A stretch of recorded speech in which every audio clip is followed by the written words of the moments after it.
Assalamualaikum warahmatullahi wabarakatuh. Apa kabar semuanya? Sehat? Alhamdulillah, senang mendengarnya. Saudara, pada hari ini kita kembali untuk mempelajari tentang mata kuliah keterampilan membaca. Anda sudah siap untuk mengikuti perkuliahan hari ini? Siap? Baik. Saudara, pokok bahasan kita pada kali ini adalah tentang teknik membaca. Nah, tentunya Anda sudah memahami apa itu membaca ya.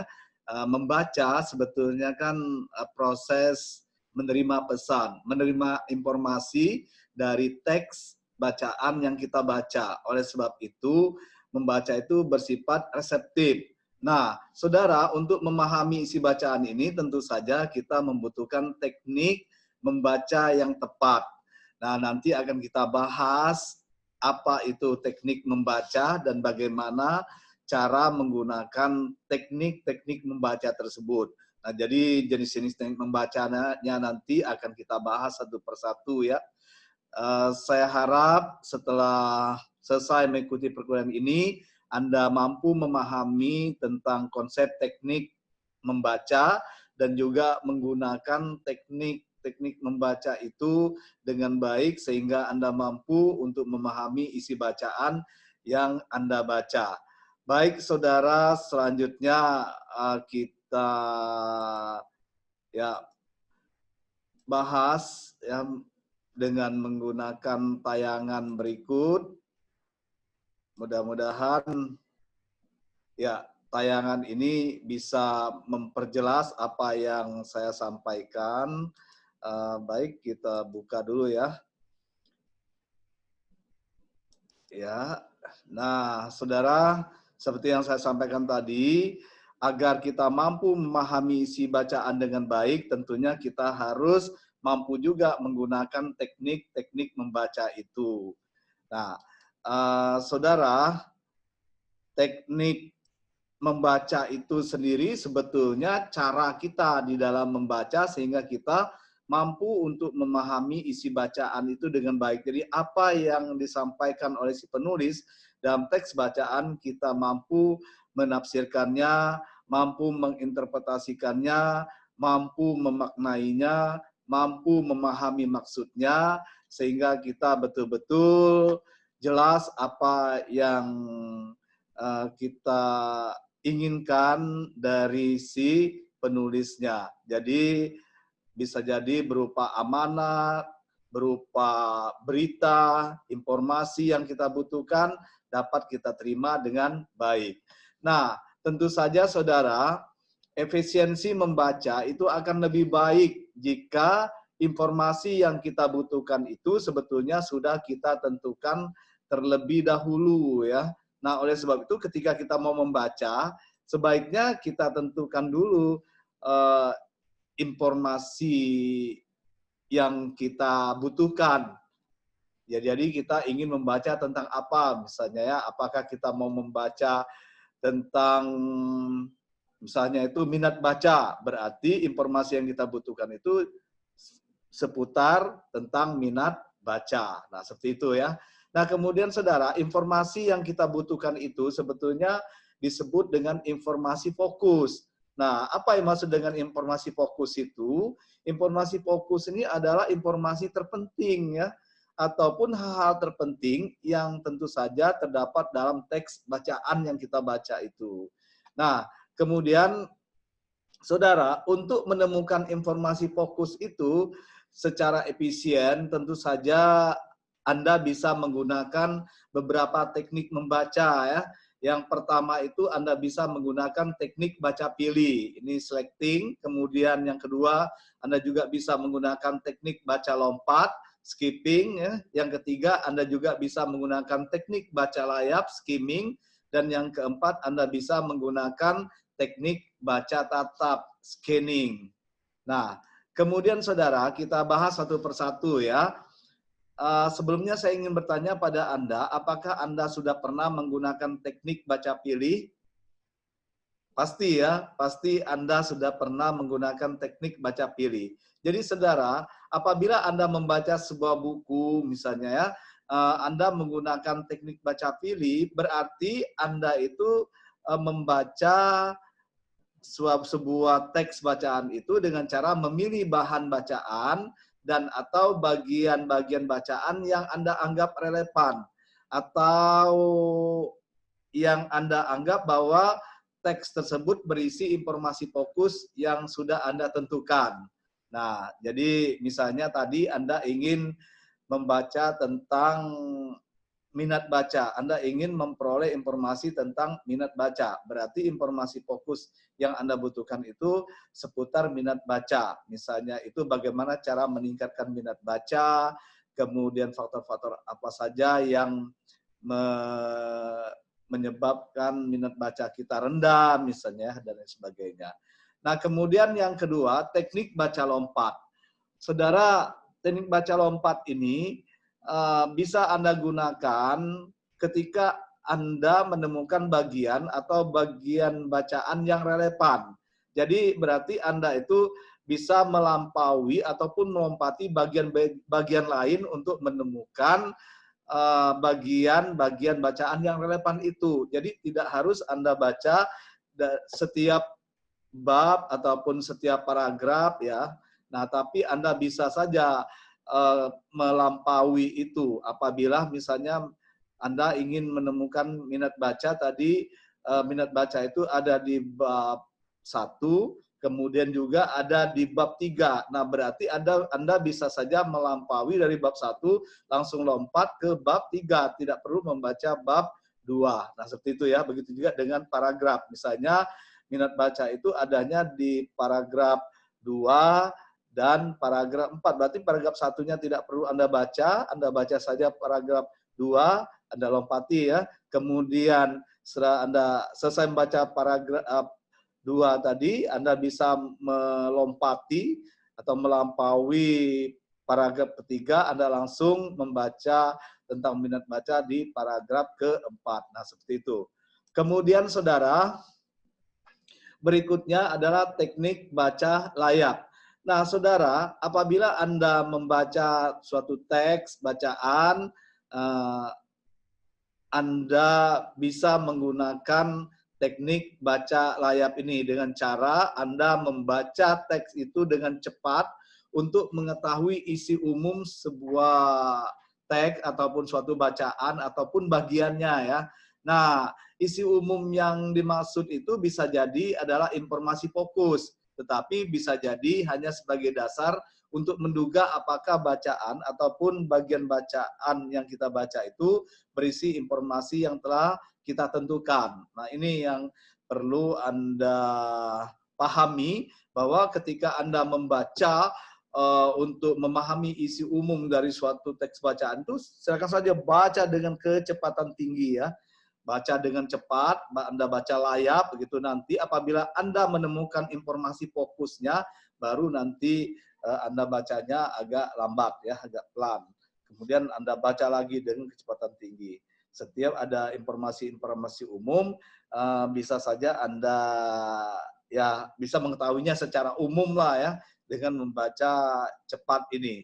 Karena membaca cepat ini sebetulnya tujuannya untuk mengetahui isi umum suatu bacaan ataupun bagiannya ya. Nah, kemudian saudara, teknik baca tatap. Sebetulnya ini yang saya maksud tadi, sebetulnya teknik baca tatap ini hampir sama dengan teknik baca layap, karena sama-sama membacanya dengan kecepatan tinggi ya, membacanya dengan cepat. Tetapi pada teknik baca tatap ini, saudara, setelah Anda membaca dengan kecepatan tinggi, Anda juga harus memusatkan perhatian untuk menemukan bagian bacaan yang berisi informasi fokus yang telah ditentukan. Jadi nanti ketika informasi fokus yang Anda tentukan itu ketemu, Anda langsung membacanya dengan tatap. Membaca tatap ini berarti Anda scan ya, Anda scanning. Nah, Anda scan, Anda pahami apa maksudnya, berarti membacanya pun agak pelan ya, agak lambat, sehingga apa yang menjadi informasi fokus yang telah Anda tentukan sebelumnya Karena kalau kita sudah menentukan informasi fokus yang kita butuhkan, kan mudah kita mencarinya. Oh, ini ternyata minat baca, ini pengertian minat baca misalnya. Nah, pengertian minat baca itu yang Anda fokuskan. Misalnya Anda sudah menentukan informasi fokus tentang tadi itu, misalnya itu faktor yang mempengaruhi ya minat baca. Nah, berarti kita cari, oh ternyata ini faktor yang mempengaruhi minat baca. Nah, itulah yang harus kita baca tatap.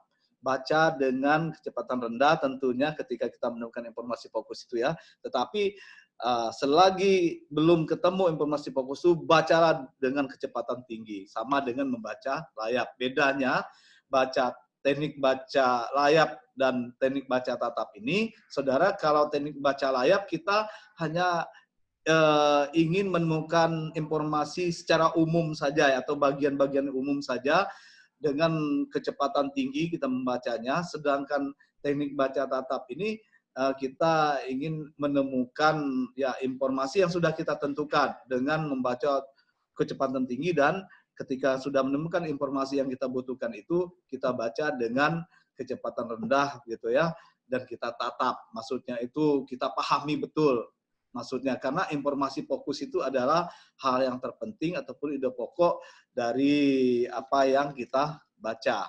Baik saudara, selanjutnya pada dasarnya keempat teknik membaca itu sendiri sebetulnya bisa kita gunakan untuk menemukan informasi fokus ya, maksudnya itu dalam waktu tertentu, dan tentu saja dapat dipergunakan sekaligus dalam arti berurutan. Jadi keempat teknik tadi, teknik baca pilih, teknik baca lompat, teknik baca layap, dan teknik baca tatap itu bisa kita gunakan dalam satu kesatuan waktu, bisa dalam arti berurutan juga ya. Nah, bisa kita gunakan sekaligus. Nah, dalam membaca sebuah buku misalnya ya, mula-mula kita bisa saja menggunakan teknik baca pilih. Ini sebetulnya untuk menentukan bagian yang perlu kita baca. Lalu bersamaan dengan teknik baca pilih ini, kita bisa juga menggunakan teknik baca lompat. Nah, ini karena kita harus membaca beberapa bagian tertentu, yang bagian yang lain bisa kita lompati begitu kan. Tidak harus kita baca bagian-bagian yang tidak penting tadi. Kita hanya membaca bagian-bagian yang kita anggap penting sesuai dengan informasi yang sudah kita tentukan. Selanjutnya, saudara, untuk mengetahui isi umum satu bagian yang mungkin perlu dibaca, nah ini kita juga bisa menggunakan teknik baca layap ya, yang kita gunakan. Dan untuk menemukan informasi tertentu di bagian buku itu, kita bisa membaca dengan menggunakan teknik baca tatap. Nah, ini sebetulnya keempat teknik ini bisa kita gunakan dalam satu kesatuan waktu dan dalam arti berurutan juga ya. Nah, saudara, untuk menentukan informasi fokus tertentu, misalnya suatu penjelasan tentang suatu istilah yang tentu saja kita perlu di sini menggunakan teknik baca tatap ya, baca tatap. Nah, dengan demikian penggunaan teknik tersebut sebetulnya apakah perlu semua atau tidak, umumnya bergantung pada sifat fokus bersangkutan. Jadi apabila informasi fokus itu membutuhkan hanya dua teknik, ya dua teknik kita gunakan. Membutuhkan semua teknik itu, ya kita gunakan semua teknik tersebut. Atau misalnya, oh perlunya satu teknik, silakan saja ya. Maaf, agak batuk ya. Kita lanjutkan. Anda paham, saudara, apa yang sudah saya sampaikan? Paham? Baik. Kalau begitu kita lanjutkan. Sebetulnya saudara, ketika kita akan membaca paragraf, ini tentu saja kita akan menemukan pikiran pokok dari paragraf itu ya. Karena pikiran pokok itu sebetulnya saudara informasi fokus. Nah, kecuali kalau secara khusus kita akan mencari pikiran jabaran ataupun pikiran penjelasnya. Nah, maka di sini kita perlu sekali sebetulnya menggunakan teknik membaca tadi. Nah, bisa jadi kita akan menggunakan apakah teknik baca layap ataukah baca lompat gitu ya. Nah, saudara perlu diperhatikan bahwa sebetulnya di dalam sebuah paragraf itu kan terkandung ide pokok ya ataupun pikiran pokok. Nah, pikiran pokok ini saudara terkandung dalam kalimat topik. Nah, kalimat topik itu bisa saja terletak di awal paragraf, bisa saja di akhir paragraf, bisa di awal dan di akhir paragraf, tetapi kalimat topiknya hanya satu ya, yaitu di awal paragraf, sedangkan di akhir paragraf hanya sebagai penegasnya saja. Menegaskan kembali dengan menggunakan bahasa yang berbeda, tetapi maksudnya sama ya. Nah, kemudian bisa saja di tengah-tengah paragraf. Nah, oleh sebab itu, kalimat topik inilah sebetulnya yang harus kita temukan ya, kalau kita mau membaca paragraf itu. Silakan Anda temukan kalimat topiknya karena kalimat topiknya ini sebetulnya informasi fokus, informasi terpenting yang kita butuhkan gitu. Nah, oleh sebab itu teknik yang paling tepat yang kita gunakan untuk menemukan kalimat topik ialah teknik baca layap dan teknik baca tatap. Nah, ini berarti dua teknik itu sangat penting kita gunakan ya. Nah, mengapa ini penting? Karena dengan kedua teknik ini, kita tidak perlu lagi seluruh kalimat dalam paragraf bersangkutan itu dibaca. Dalam hal ini, mata dan pikiran kita harus dengan cepat mencari kalimat topik yang dimaksud ya pada permulaan ataupun akhir paragraf misalnya, atau pada kedua bagian itu, misalnya bagian awal dan akhir paragraf atau di bagian tengah paragraf. Nah, jika tidak terdapat kalimat topiknya itu, bahwa paragraf tersebut biasanya adalah bersifat naratif. Misalnya itu di awal paragraf kalimat topiknya tidak ada. Lalu kita lihat lagi di akhir paragraf juga tidak ada. Kemudian di tengah paragraf pun tidak ada. Apalagi di awal dan di akhir paragraf. Berarti ya kalimat atau mohon maaf, berarti yang saya maksud adalah paragraf tersebut biasanya adalah paragraf naratif ataupun paragraf deskriptif. Nah, saudara, perlu diketahui bahwa berarti kalau kita membaca bahwa tidak ada kalimat topiknya, kita bisa saja menentukan pikiran pokoknya. Nah, pikiran pokok itu adalah simpulan dari isi seluruh uraian ya. Nah, ini bisa kita tentukan pikiran pokok dari paragraf naratif ataupun paragraf deskriptif itu. Oleh sebab itu, mata dan pikiran kita sebetulnya harus cepat menangkap kata-kata kunci pada setiap kalimat yang kita baca dan kemudian menjalin pengertian berupa kesimpulan. Jadi kita akan membuat sebuah kesimpulan dari apa yang kita baca. Nah, kesimpulan itulah yang akan menjadi ya pikiran pokok ataupun ide pokok dari paragraf naratif ataupun paragraf deskriptif yang kita baca tersebut. Itu ya. Nah, kemudian saudara, dalam hal membaca itu umumnya ya, informasi fokus itu biasanya dapat kita tentukan seperti berikut ini. Yang pertama, kalimat. Nah, khusus dalam bahasa tulis sebetulnya tentu saja kalimat ini mempunyai bagian-bagian yang mengandung pokok kalimat ya atau proposisi. Nah, tentu saja kata-kata yang berfungsi sebagai bagian-bagian kalimat ini sebetulnya merupakan kata-kata kunci itu dan dapat merupakan informasi fokus dalam membaca kalimat itu. Jadi di dalam sebuah kalimat itu kan ada kata-kata kuncinya ya yang bisa kita jadikan sebagai informasi fokus ataupun informasi penting ya, hal penting yang terdapat dalam kalimat tersebut. Yang kedua adalah paragraf. Jadi suatu paragraf yang baik itu selalu mengandung pikiran pokok dan jabaran pikiran pokok itu ya. Namun di dalam sebuah paragraf itu sebetulnya hanya boleh ada satu buah pikiran pokok ataupun ide pokok dan beberapa pikiran jabaran ataupun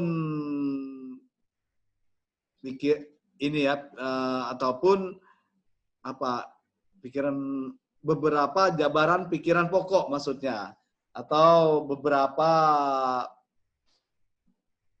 pikiran penjelas ya.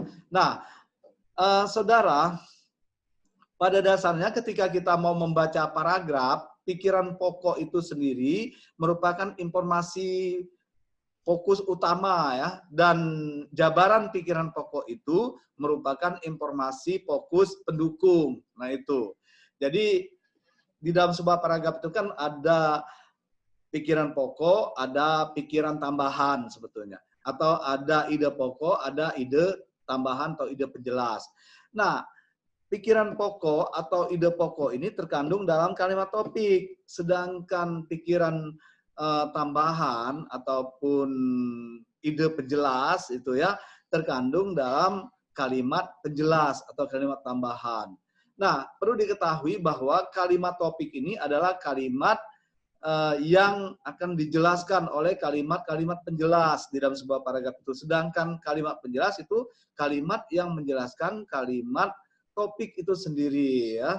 Nah, tadi sudah saya sampaikan bahwa kalimat topik itu bisa kita temukan di awal paragraf, bisa juga di akhir paragraf, bisa jadi di awal dan di akhir paragraf, bisa juga di tengah-tengah paragraf. Tapi kalau tidak ditemukan berarti paragraf itu adalah paragraf naratif ya atau paragraf deskriptif seperti yang telah saya sampaikan di awal. Nah, saudara, selanjutnya bagaimana dengan kita membaca artikel? Nah, saudara, suatu artikel yang baik itu sebetulnya selalu mengandung pikiran pokok dan juga pikiran jabarannya ya. Biasanya pikiran pokok yang dimaksud itu tergambar pada judul artikelnya. Ya, jadi makanya sebetulnya itu kita di dalam menulis artikel itu kan ada topiknya. Nah, topik itu bisa diangkat menjadi judul artikel, tapi antara judul dan topik itu berbeda. Kalau topik itu adalah hal yang kita bahas dalam tulisan kita, sedangkan judul adalah nama sebuah tulisan kita ya, nama sebuah karangan. Nah, saudara, sebetulnya ya di dalam pertanyaan dan pernyataan tentang isi pokok artikel itu sebetulnya dapat dijadikan sebagai informasi fokus ya dalam membaca artikel bersangkutan. Jadi sebetulnya kita bisa saja membuat sebuah pertanyaan dan pernyataan tentang isi pokok artikel itu sendiri. Sehingga isi pokok itu ataupun pertanyaan kita, pernyataan kita itu bisa menjadi informasi fokus dalam membaca artikel yang bersangkutan ya. Nah, jadi untuk memahami sebuah artikel tadi, saudara, misalnya Anda membaca artikel, apa sebetulnya isi artikel ini? Nah, Anda akan mencari ide-ide pokok dari setiap ya paragraf yang ada di artikel itu sehingga Anda bisa menyimpulkan bahwa ternyata isi artikel ini adalah demikian misalnya. Nah, seperti itu ya. Nah, isi artikel inilah sebagai informasi fokus yang Anda butuhkan. Kemudian, bagaimana dengan membaca buku? Saudara, setiap buku yang baik juga selalu mengandung pikiran pokok dan pikiran jabaran. Nah, pikiran pokok yang dimaksud itu biasanya tergambar dalam judul buku ya, dan akan lebih jelas lagi tergambar setelah membaca judul bab-bab dan juga sub-sub bab buku yang terdapat dalam daftar isi dan akan lebih jelas lagi sebetulnya tergambar setelah kita membaca kata pengantar buku bersangkutan ya. Nah, saudara, ternyata pertanyaan dan pernyataan tentang isi pokok buku tersebut sebetulnya dapat kita jadikan sebagai informasi fokus ya dalam membaca buku itu. Makanya kalau kita membuat sebuah pertanyaan, misalnya itu apa pengertian dari membaca misal. Berarti kan itu pertanyaan kita membaca buku, misalnya itu buku tentang membaca. Nah, kemudian apa fungsi-fungsi membaca? Nah, pertanyaan seperti itu sebetulnya jawabannya itu adalah informasi fokus ataupun informasi penting yang kita butuhkan. Nah, kemudian saudara, dalam membaca bab atau subbab tertentu pun cara yang sama dapat juga dilakukan untuk menentukan informasi fokus sebelum mulai membaca. Jadi ketika kita membaca bab sebuah bab dalam buku itu, misalnya itu membaca tentang keterampilan menyimak misalnya. Nah, kita ingin sekali untuk ini apa memahami tentang teknik menyimak yang baik itu yang bagaimana. Nah, berarti pertanyaan kita di bab tentang menyimak itu ya bagaimanakah teknik menyimak yang baik misalnya itu. Nah, berarti kita harus mencari nanti hal penting informasi fokus itu yang berhubungan dengan teknik menyimak. Oleh sebab itu kita bisa saja menggunakan teknik baca untuk baca buku ya, teknik baca pilih, teknik baca lompat, teknik baca layap, dan teknik baca tatap. Bisa kita gunakan secara berurutan. Atau kita gunakan teknik baca layap dan baca tatap misalnya itu. Karena kita membaca hanya bab itu ataupun bagian itu sendiri misalnya. Nah kemudian saudara, ini saya berikan sebuah contoh pada Anda bahwa untuk menemukan pikiran pokok dan pikiran jabaran ataupun pikiran pendukung itu ya, dalam sebuah paragraf Anda bisa saja sebetulnya membacanya dengan kecepatan tinggi. Nah, dengan baca layap tadi itu. Nah, seperti membaca paragraf ini. Anda bisa saja membaca dengan kecepatan tinggi. Anda lihat dulu ininya ya, Anda lihat dulu kalimat pertama dari paragraf itu. Kalau kalimat pertamanya itu sifatnya sudah umum, masih umum, nah berarti kalimat itu pasti kalimat topik atau ide pokoknya. Karena ide pokok itu sifatnya masih umum.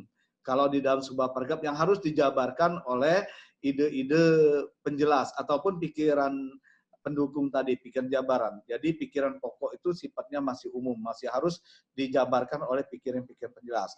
Nah, berarti kalau kita tulis dalam sebuah paragraf, berarti pikiran pokok itu menjadi kalimat topik. Nah, kalimat topik itu sifatnya masih umum, masih harus dijelaskan oleh kalimat-kalimat penjelas tadi itu. Nah, kalau demikian, paragraf ini, saudara, apakah sudah ditemukan kalimat topiknya? Nah, kalau kita lihat di sini, dua buah satuan waktu yang utama kita pakai sekarang ini ialah hari dan tahun.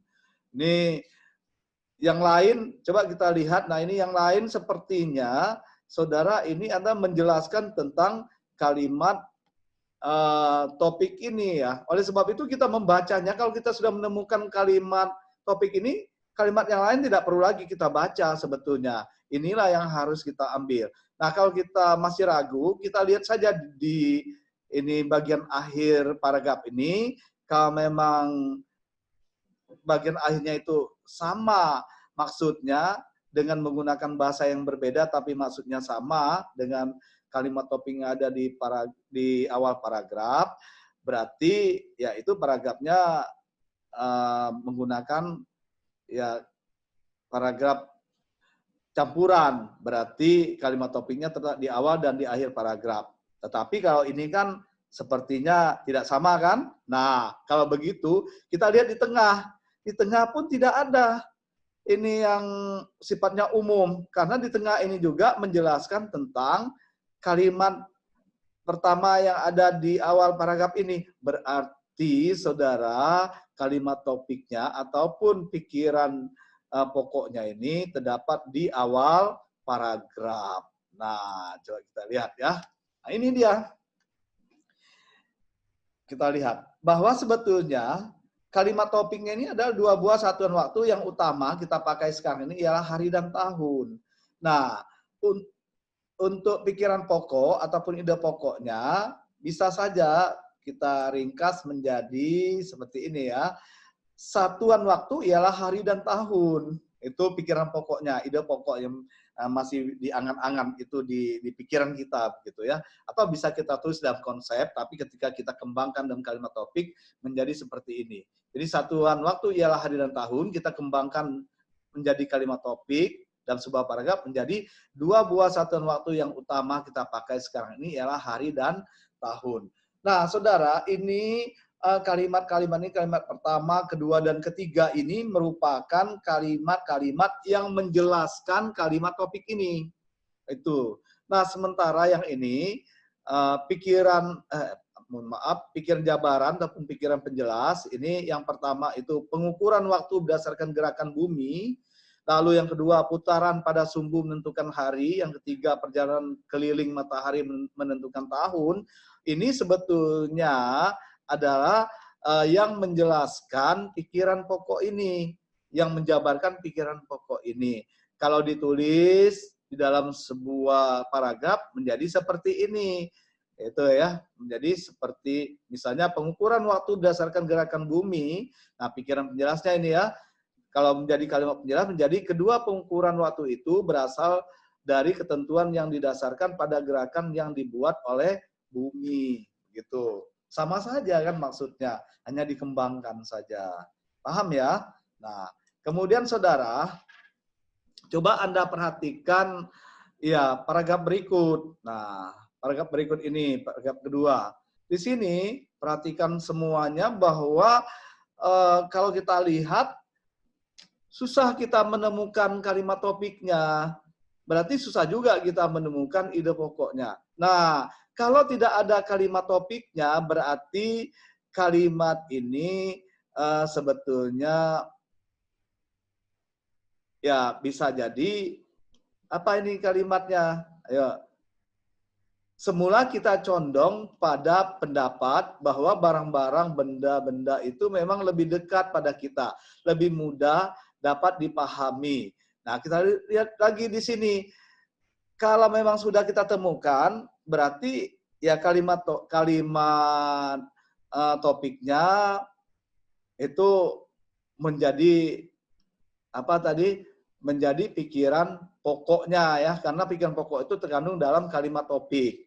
Nah, oleh sebab itu saudara, kalau memang kalimat itu ini yang terkandung di dalam sebuah paragraf itu semuanya kalimat topik atau semuanya kalimat penjelas, berarti paragraf tersebut merupakan paragraf naratif tadi ya, atau paragraf deskriptif. Tetapi untuk paragraf kedua ini kita lihat, oh ternyata paragraf ini ya ini bisa jadi kalimat topiknya. Melalui manusialah kita mendekati dunia kebendaan. Nah, tapi sama tidak ini dengan ini? Dengan kalimat yang berada di awal paragrafnya. Semula kita condong pada pendapat bahwa barang-barang, benda-benda itu memang lebih dekat pada kita. Lebih mudah dan dapat dipahami. Begitu. Nah, berarti kan sama ya, melalui manusia kita mendekati dunia kebendaan. Ya, sebetulnya berarti seluruh yang ada ini merupakan kalimat-kalimat penjelasnya atau pikiran pokok. Nah, kalimat topiknya berarti kalau kalimat pertama di awal paragraf itu maksudnya sama dengan kalimat terakhir di akhir paragraf, ini berarti paragrafnya paragraf campuran, deduktif, induktif. Nah, seperti itu. Inilah sebetulnya yang menjadi ini kita yang menjadi apa informasi fokusnya ya, informasi fokus yang kita butuhkan. Nah, kemudian saudara kita lihat pada paragraf ketiga. Nah, paragraf ketiga ini tentu saja Anda lihat bahwa paragrafnya ini sepertinya, coba Anda perhatikan semuanya, tidak memiliki kalimat topik. Karena semuanya berdiri sendiri kalimatnya. Ya kan? Nah, berdiri sendiri kalimatnya. Ini sebetulnya yang dimaksud dengan paragraf naratif itu. Bisa jadi paragraf deskriptif atau paragraf naratif, biasanya itu tidak memiliki kalimat topik atau semuanya kalimat topik atau bahkan semuanya kalimat penjelas gitu. Nah, sehingga paragraf ini dinamakan paragraf naratif atau paragraf deskriptif misalnya. Nah, tapi kalau yang ini namanya paragraf naratif. Tuh ya. Nah, saudara, bagaimana cara kita menentukan ide pokoknya? Berarti kita baca keseluruhan ini kalimat-kalimat ini, lalu kita simpulkan. Oh, berarti ini ya apa ide pokok ataupun pikiran pokok dari paragraf ini tentu saja tentang apa ini? Suasana. Bagaimana ini? Iya, jadi ini suasana di stasiun ya. Ini suasana di stasiun dalam sore hari. Nah, tuh. Pada saat puasa. Nah, pada saat mungkin bulan puasa di sini. Nah, Anda baca keseluruhan, lalu Anda simpulkan apa maksudnya. Nah, ini kan, nah sebetulnya kalau kita lihat, jadi di sini akan terlihat bagaimana suasana di stasiun itu sendiri ya, di stasiun ya, yang tentu saja berbagai aktivitas ada di sana di sore hari gitu. Ya, baik, saudara, saya kira untuk hari ini cukup sekian pembahasan kita tentang teknik membaca. Saya yakin Anda bisa saja nanti menggunakan keempat teknik membaca itu, yaitu teknik baca pilih ya, kemudian teknik baca lompat, teknik baca layap, dan teknik baca tatap. Ya, semua teknik tersebut bisa Anda gunakan sekaligus ya, dalam arti berurutan bisa jadi. Nah, kemudian untuk membaca paragraf, saya sarankan Anda memang cukup menggunakan teknik baca layap dan teknik baca tatap ya. Ya. Jadi saudara pada dasarnya membaca itu harus memiliki strategi, memiliki teknik yang efisien, yang efektif, sehingga Anda mampu memahami si bacaan itu dengan baik. Baik saudara, saya berharap Anda bisa memahami apa yang saya sampaikan pada perkuliahan hari ini, dan silakan saja dibuat rangkumannya ya. Lalu hasil rangkumannya Anda kirim ke email saya, yaitu dalman.bangka@gmail.com. Kemudian untuk menambah wawasan Anda, pengetahuan Anda, pendalaman materi Anda juga, Anda bisa membaca buku ya, buku saya terutama tentang keterampilan membaca. Nah, itu bisa Anda peroleh keterampilan membaca karya Dr. Haji Dalman MPD, karya saya. Itu bisa Anda dapat di seluruh Gramedia, toko buku Gramedia yang ada di Indonesia. Silakan saja dibeli ya, dimiliki buku tersebut bisa Anda peroleh di Gramedia. Nah, saudara, Anda juga bisa membaca buku-buku yang lainnya yang berhubungan dengan teknik membaca, dan juga Anda bisa membuka internet ya, membaca hal-hal yang berhubungan dengan pokok bahasan kita pada hari ini. Baik saudara, terima kasih atas perhatian Anda. Sampai jumpa pada perkuliahan berikutnya. Saya Eri, wassalamualaikum warahmatullahi wabarakatuh.